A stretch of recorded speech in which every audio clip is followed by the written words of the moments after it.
Hello बच्चों, let's see the question कह रहा है कि match the column 1 with the column 2। Column 1 में पहले अगर मैं पार्ट ए की बात करूँ, बेटा फ्लोरीन क्लोरीन ब्रोमीन आयोडीन दे रखा है, तो हमें पूछा जा रहा है क्या फ्लोरीन क्लोरीन ब्रोमीन आयोडीन का ऑर्डर यही होगा। कहने का मतलब क्या होगा, ऊपर की तरफ कोई चीजें बढ़ रही है क्या, है ना, ऊपर की तरफ बढ़ रही है क्या। सबसे पहले एक बात कर रहा है आयनिक एनर्जी की, तो आयनिक एनर्जी का मतलब होता है the amount of energy required to remove the electron from an isolated gas atom. बेटा ठीक है, मैं आपको बता दूं कि आयनिक एनर्जी तो बेटा डाउन द ग्रुप डिक्रीज होती है, मतलब ऊपर की तरफ क्या होगी बेटा मेरी इंक्रीज हो रही है। डाउन द ग्रुप क्या होती है बेटा, डिक्रीज होती है, तो ऊपर की तरफ क्या होगी बेटा मेरी इंक्रीज हो रही होगी। तो ये ऑर्डर बिल्कुल सही लिखा होगा, क्योंकि देखिए होता क्या है कि डाउन द ग्रुप मूव करने पर साइज बढ़ता है, क्योंकि नंबर ऑफ सेल्स इंक्रीज हो रही होती है। अगर साइज बढ़ेगा तो बेटा मेरा जेड इफेक्टिव डिक्रीज करेगा। Z effective on moving down the group क्या होता है बेटा, डिक्रीज करता है। तो आप ना इसको ऐसे ही समझिए, ज्यादा सही रहेगा ना।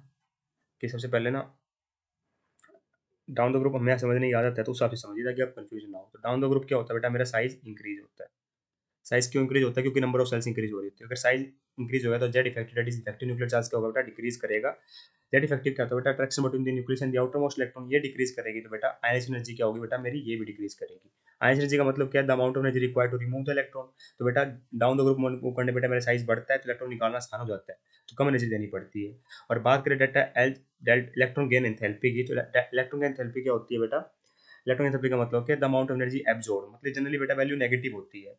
तो डाउन द ग्रुप जानते टाइम क्या होते हैं बेटा ये, वैसे अगर आपसे पूछ ले, अगर मैग्नीट्यूड वाइज पूछे तो बेटा ये इंक्रीज होती है। मैग्नीट्यूड वाइज पूछे तो क्या होती है बेटा, इंक्रीज होती है, क्योंकि खुद नेगेटिव में होती है, खुद नेगेटिव में होती है। और डाउन द ग्रुप क्या हो रही होती है बेटा, कम हो रही होती है नेगेटिव वैल्यू। ठीक है, पॉजिटिव वैल्यू बढ़ रही होती है। ठीक है, इस बात का ध्यान रखना। तो मैग्नीट्यूड के हिसाब से देखोगे तो बेटा ये इंक्रीज होगी, मैग्नीट्यूड के हिसाब से देखो तो इंक्रीज होगी। Otherwise electron gain therapy down the group decrease करती है बेटा। ठीक है, क्योंकि ज्यादा नेगेटिव होती जाती है, sorry down the group positive होती जाती है ना, तो मैग्नीट्यूड हमारा बढ़ता जाता है। ठीक है, इस बात का ध्यान रखना। ठीक है, तो ये चेक करते हैं। पहले में आयनिक एनर्जी की बात करें, तो आयनिक एनर्जी का डाउन द ग्रुप डिक्रीज करता है, बिल्कुल। तो मतलब ये एफ की सबसे ज्यादा होगी, बिल्कुल सही बात है बेटा, है ना। पर एक चीज और है बेटा, देखिए ध्यान से, अगर आप मैग्नीट्यूड के हिसाब से मत सोचो, इसको ऐसे सोचो कि इलेक्ट्रॉन गेन थेरेपी बेटा मेरी क्या है। इलेक्ट्रॉन गेन थेरेपी क्या होती है बेटा मेरी, डाउन द ग्रुप क्या होती है, डिक्रीज होती है ना। अब इलेक्ट्रॉन गेन थेरेपी क्या मेरी, डाउन द ग्रुप डिक्रीज करेगी। डाउन द ग्रुप क्या करेगी बेटा, डिक्रीज करेगी, है ना। ये बात सही है। ठीक है, क्योंकि अट्रैक्शन कम हो रही है बेटा। इलेक्ट्रॉन एंथैल्पी क्या है, amount of energy released when electron is added. पर बेटा यहाँ पे FCl में ध्यान रखना, क्लोरीन की इलेक्ट्रॉन गेन एंथैल्पी ज्यादा होती है फ्लोरीन से, तो उस हिसाब से भी ये ऑर्डर हमारा बिल्कुल गलत है। ठीक है, तो आर नहीं आएगा, क्योंकि क्लोरीन की इलेक्ट्रॉन गेन एंथैल्पी क्या होती है बेटा, ज्यादा होती है, क्योंकि इसमें इंटर इलेक्ट्रॉन रिपल्सन होता है फ्लोरीन के पास, और कोई वैकेंट ऑर्बिटल नहीं है। तो मतलब फ्लोरीन के ऊपर नेगेटिव चार्ज आना ज्यादा स्टेबल नहीं जितना मेरा क्लोरीन के ऊपर है, क्योंकि इसके पास बेटा वैकेंट ऑर्बिटल नहीं है, इसके पास वैकेंट ऑर्बिटल है। यहाँ पे इंटर इलेक्ट्रॉनिक रिपल्सन होती है, वहाँ क्लोरीन केस में नहीं होती, इंटर इलेक्ट्रॉनिक रिपल्सन हो रही होती है। इस बात का अपने को ध्यान रखना है ना। तो क्या कहूंगा मैं कहूंगा बेटा पी का आर नहीं आएगा, पर पी का क्यू आएगा बेटा, नहीं, डाउन द ग्रुप तो साइज बढ़ता है, यहाँ उल्टा लिख रखा है, तो ऐसा आएगा बेटा, क्योंकि down the group electric charge decrease कर रहा है, तो मतलब ए का पी और एस आएगा। तो यहाँ पे पी और एस दो ऑप्शन गिवन है। अब देखते हैं Fe3 पॉजिटिव, Fe2 पॉजिटिव और Fe की। तो बेटा देखिए आयनिक एनर्जी की बात करूं, तो जितना पॉजिटिव चार्ज आता जाएगा उतना इलेक्ट्रॉन निकालना बेटा मुश्किल हो जाएगा, तो आयनिक एनर्जी ज्यादा देनी पड़ेगी। ठीक है, तो बिल्कुल सही लिखा हुआ बी का, तो पी तो पक्का आएगा बेटा। क्या हमारा साइज, देखिए साइज मैं आपको बता दूं कि कटाइन का साइज क्या होता है बेटा, मेरा छोटा होता है पेरेंट एटम से। पेरेंट एटम से कटाइन का साइज क्या होता है बेटा, छोटा होता है। और यहाँ क्या लिख रखा है, क्यों होता है छोटा, देखिए आप ध्यान समझिए। मान लीजिए मेरा Fe+3+ है और Fe+2 है और Fe है। ठीक है, जितना ज़्यादा पॉजिटिव चार्ज बढ़ता जाएगा साइज उतना छोटा होता जाएगा बेटा। Fe है, तो अगर आप जेड इफेक्ट कंपेयर कर सकते हैं, यहाँ पे हमें पता है प्रोटॉन सब में सेम है, 26 नहीं सॉरी, हाँ 26 प्रोटॉन है। एटम नंबर 26 होता है, 26 प्रोटॉन है, 26 प्रोटॉन है। पर यहाँ पे अगर आप इलेक्ट्रॉन देखो, 3 पॉजिटिव है तो 3 इलेक्ट्रॉन कम है, तो टोटल 23 इलेक्ट्रॉन हो गए। यहाँ 24 इलेक्ट्रॉन हो गए बेटा, और यहाँ 26 इलेक्ट्रॉन हो गए। जेड इफेक्टिव होता है बेटा, effective charge that is Z minus sigma, दो नंबर ऑफ प्रोटॉन्स, और sigma that is screening constant पे डिपेंड कर रहा होता है। स्क्रीनिंग कांस्टेंट क्या होता है बेटा, जो नंबर ऑफ इलेक्ट्रॉन्स पे डिपेंड करता है। ठीक है, तो यहाँ पे प्रोटॉन सेम है, मतलब तो जितना ज्यादा सिग्मा होगा जेड इफेक्टिव उतना ही कम होगा, जेड इफेक्टिव कम होगा तो बेटा मेरा साइज क्या होगा बेटा, मेरा साइज बढ़ेगा।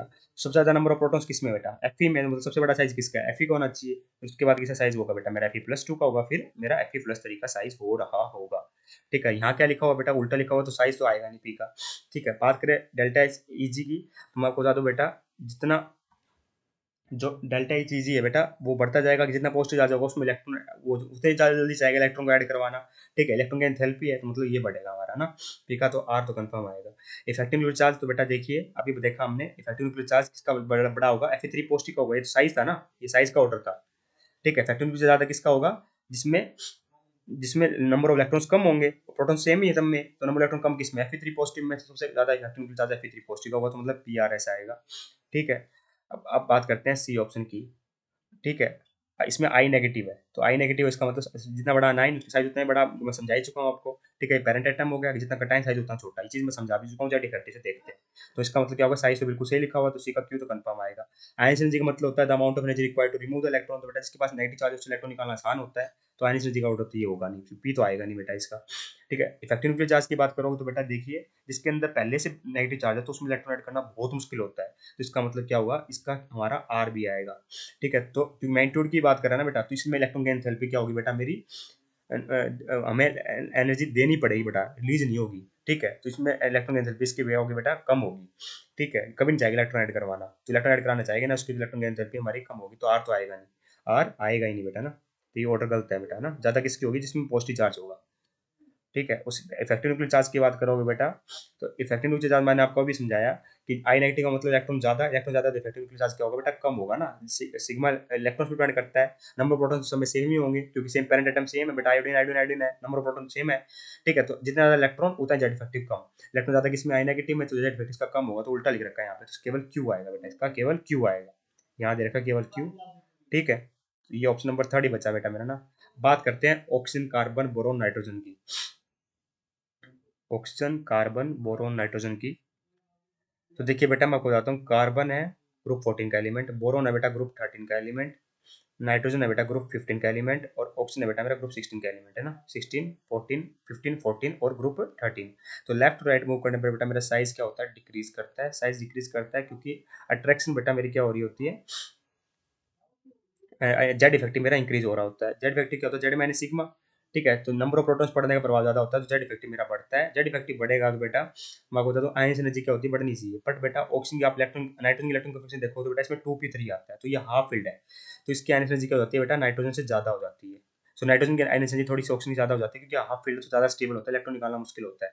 ठीक है, तो इसका मतलब आयन एनर्जी का ऑर्डर तो कभी नहीं हो सकता, नाइट्रोजन की सबसे कम बता रखी है यहाँ पे। ठीक है, नाइट्रोजन की तो आयन एनर्जी सबसे ज्यादा होनी चाहिए बल्कि, ठीक है, कंपैरेटिवली ऑक्सीजन से ज़्यादा तो होनी चाहिए, मतलब डी का पी तो कंफर्म ही है, कंफर्म है कि नहीं आएगा।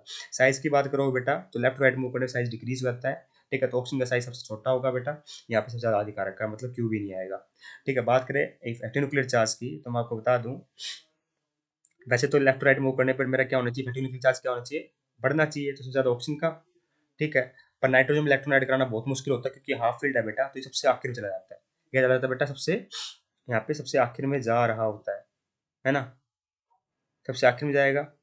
ठीक है ना, क्योंकि नाइट्रोजन में हाफ फील्ड है, तो उसके बाद क्या आएगा बेटा मेरा, सबसे ज्यादा ऑक्सीजन का होगा बेटा। ठीक है, फिर बोरोन और कार्बन कैसे देखोगे, तो बोरोन में 2p1, ये 2p2, तो इसमें नॉर्मल जेड इफेक्टिव वाला फैक्टर चलेगा, लेफ्ट राइट मूव करने में साइज डिक्रीज होता है, जेड इफेक्टिव मेरा बढ़ता है।